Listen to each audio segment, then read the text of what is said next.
मार्कंडेय जी नाम के बालक थे।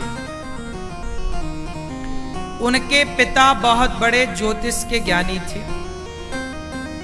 भगवान शिव की कृपा से उन्हें पुत्र हुआ, पर शंकर जी ने कहा कि ये 12 साल में ही मर जाएंगे। ये बालक की आयु कितनी है? अब तो भाई बाप तो चिंतित हो ही जाएगा। भाई जिसका बेटा 12 साल की आयु लेके आया है, तो माता पिता तो चिंतित। वो माता पिता बड़े दुखी हो गए। क्या करें, बच्चा हुआ, पर बच्चे होने की खुशी नहीं थी माता पिता को, क्योंकि पता था कि बस 12 साल में इसकी आयु हो जाएगी पूरी। संतों के पास गए, महाराज बच्चे की आयु कम है, क्या करें? संतों ने कहा कुछ मत करो, सारे संतों को प्रणाम करवाओ। कोई भी संत आए तो कहो बच्चे से प्रणाम करो। अब वो बस यही है, कोई भी संत आए तो प्रणाम। और जब संतों को प्रणाम करोगे तो संत क्या आशीर्वाद देते हैं? दीर्घजीवी भव। क्या भव? दीर्घजीवी, मतलब बहुत जियो, बहुत आयु। पहले की अम्मा आशीर्वाद देती थी मेरा बेटा डोकरा होए, मतलब बहुत आयु पाए, है ना? तो संतों को प्रणाम कराया तो संतों ने आशीर्वाद दिया, चिरंजीवी हो, दीर्घजीवी भव, खूब आयु हो। एक बार एक सिद्ध संत आ गए, ना जाने संतों में भी कौन से संत। तो एक संत जी आए, उनको प्रणाम किया बालक ने। उन्होंने कह दिया दीर्घजीवी भव। जैसे ही आशीर्वाद दिया तो उन्होंने, उनके पिता ने कहा गुरुजी आपने कह दिया दीर्घजीवी भव, और ये 12 साल का कल पूरा हो जाएगा, कल इसको मरना है, और आपने आशीर्वाद दिया दीर्घजीवी जीने का। अब बताओ कि आपका आशीर्वाद सच्चा है कि झूठा है? संत जी बड़े तपस्वी थे। संत जी ने साधना के बल पर ब्रह्मा जी से संपर्क किया। हे ब्रह्मदेव, इस बालक की आयु तो पूरी हो रही है, पर आशीर्वाद निकल चुका है दीर्घजीवी का। क्या संतों के वचन को आज आप मिथ्या होने देंगे? क्या संतों का आशीर्वाद भी मिथ्या हो जाएगा? क्या फलीभूत नहीं होगा? लो भैया, वो संत कि तब उन्होंने कहा कि मैंने जितनी तपस्या की हो उस तपस्या का पुण्य इस बालक को मिले और उस तपस्या के बल पर इसकी आयु बढ़ जाए।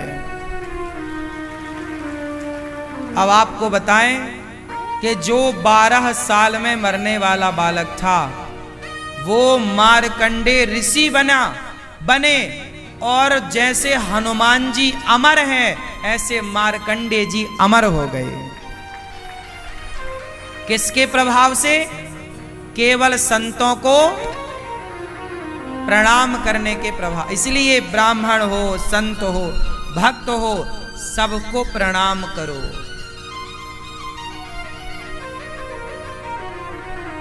आशीर्वाद लेने में क्या नुकसान है? आजकल के बच्चे आशीर्वाद भी नहीं ले पाते बेचारे। उनको प्रणाम करना तक तो आता नहीं है, घुटने छूते हैं ऐसे।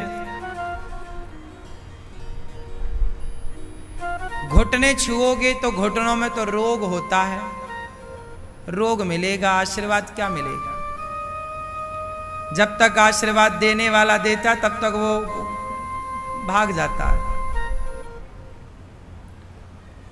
प्रणाम कैसे किया जाना चाहिए जानते हो? नहीं? पुरुषों को लेटकर प्रणाम करना चाहिए। पुरुषों को दंडवत प्रणाम करना चाहिए। पर दंडवत प्रणाम करते समय भी पुरुषों का कमर का हिस्सा जमीन से उठा हुआ रहना चाहिए। माता को पिता को प्रणाम करते समय दंडवत। अब कुछ लोग ना प्रणाम कैसे करते हैं, गुरुजी जा रहे और चलते हुए गुरुजी के पांव पकड़ लेते, गुरुजी गिरे तो दांत टूट गए 3-4। ऐसे चेला जो गुरु के दांत तोड़ रहे हैं, गुरुजी जा रहे हैं रफ्तार, वो चेला गिर पड़ा पांव में। अब तो मरेंगे, चेला मरे या गुरु मरे। क्यों ऐसी है?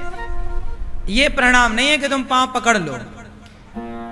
पांव को छूने का मतलब ये नहीं है कि पांव को टच कीजिए, टच नहीं करना। माता के चरणों में गिरना है, दूर ऐसे लेट कर दंडवत करो। भगवान को छूना नहीं है, दूर से दंडवत। गुरु को दूर से दंडवत, जहां हो वहीं से प्रणाम। अब आप लोग क्या करते हैं, कुछ लोग तो गुरुजी का हाथ पकड़ के रखवाते, सिर पे पकड़ के हाथ रखो।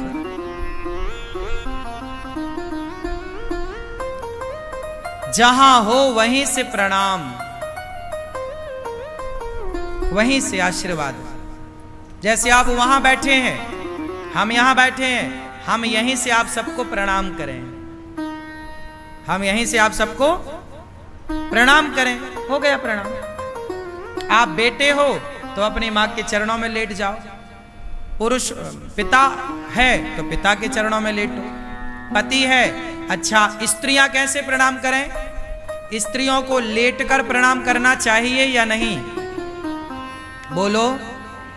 स्त्रियों को कदापि लेटकर प्रणाम नहीं करना चाहिए। घुटनों को जमीन में रखकर मस्तक को जमीन पर टिकाना चाहिए। स्त्रियों को दंडवत प्रणाम नहीं करना चाहिए। एक बार हमने ये कह दिया कि स्त्रियों को लेटकर प्रणाम नहीं करना चाहिए क्योंकि स्त्रियों के स्तनों का भार पृथ्वी नहीं सह पाती, तो इस बात का बहुत लोगों ने मजाक उड़ाया, जबकि ये बात ग्रंथों में लिखी पाई गई है। सुनो, मैं श्लोक बोल रहा हूं, इस बात का प्रमाण। धर्म सिंधु नाम का एक ग्रंथ है, उसमें यह बात लिखी है कि ब्राह्मणस्य, ब्राह्मण को कभी जमीन पे नहीं बैठना चाहिए, अर्थात आसन के बिना। कभी बिना आसन के ब्राह्मण को नहीं बैठना चाहिए। ब्राह्मणस्य गुदम शंखम, ब्राह्मणों का पृष्ठभाग जमीन में नहीं, आसन में। शंख को कभी जमीन में नहीं रखना चाहिए, शंख बजाने वाला। ब्राह्मण को कभी जमीन पर नहीं बैठना चाहिए, आसन होनी चाहिए। शंख को जमीन पर नहीं रखना चाहिए, आसन होनी चाहिए। शालिग्राम, शालिग्राम भगवान को कभी जमीन पर नहीं रखना चाहिए, उनकी अपनी आसन होनी चाहिए। और स्त्रियों का वक्षस्थल कभी जमीन पर, सीधा भूमि पर टच नहीं होना चाहिए, बिना आसन के जमीन पर टच ना हो। यदि आप लेटे तो कुछ नीचे बिछा हुआ होना चाहिए, है ना। यदि ये ब्राह्मणों का पृष्ठभाग, शंख, शालिग्राम और स्त्रियों का वक्षस्थल यदि सीधे भूमि पर स्पर्श करता है तो पृथ्वी इनका भार नहीं सह पाती, ये बात लिखी है। तो जो लिखा है साहब वही तो बोला जाएगा। अब इसका भी तुम मजाक उड़ाओ तो हम क्या करें, उड़ाते रहो। पढ़ना पड़ता है ना चीजों को, इसलिए स्त्रियों को दंडवत प्रणाम नहीं करना चाहिए। लिखा है कि वसुंधरा ना सहते कामनी कुछ मर्दनम। कामनी मतलब स्त्रियां, स्त्रियों का जो पृष्ठभाग है, ये वक्षस्थल है, ये हिस्सा वसुंधरा ना सहते मतलब पृथ्वी नहीं सहती। मर्यादा ये क्यों कही गई? ये मर्यादा के लिए कहा गया। बात समझ में आ रही है? तो स्त्रियों को कैसे प्रणाम करना चाहिए? घुटनों को जमीन पर टेक कर फिर अपना मस्तक ऐसे, पुरुषों को दंडवत, ऐसे प्रणाम करने की पद्धति है, परंपरा है। मित्रों, आशा करता हूँ कि यह धार्मिक शिक्षाप्रद कथा आप लोगों को अवश्य पसंद आई होगी। अगर आप लोगों को यह कथा पसंद आई हो तो इस कथा को लाइक करें और अधिक से अधिक लोगों को शेयर भी करें, जिससे कि वे भी इस शिक्षाप्रद उत्तम कथा को सुनकर अपने जीवन को सुखी एवं सामर्थ्य बना सकें। मित्रों, अगर अभी तक आप लोगों ने हमारे चैनल को सब्सक्राइब नहीं किया है तो तुरंत सब्सक्राइब कर लें, जिससे कि नोटिफिकेशन के माध्यम से आप लोगों को हमारे नए नए वीडियोस, शिक्षाप्रद कथाएं तुरंत प्राप्त हो सके और आप उसको सुन करके अपने जीवन को सुखी बना सकें। तो कल फिर किसी नए धार्मिक कथा को लेकर के आप लोगों के समक्ष फिर से प्रस्तुत होंगे। तब तक के लिए राम राम।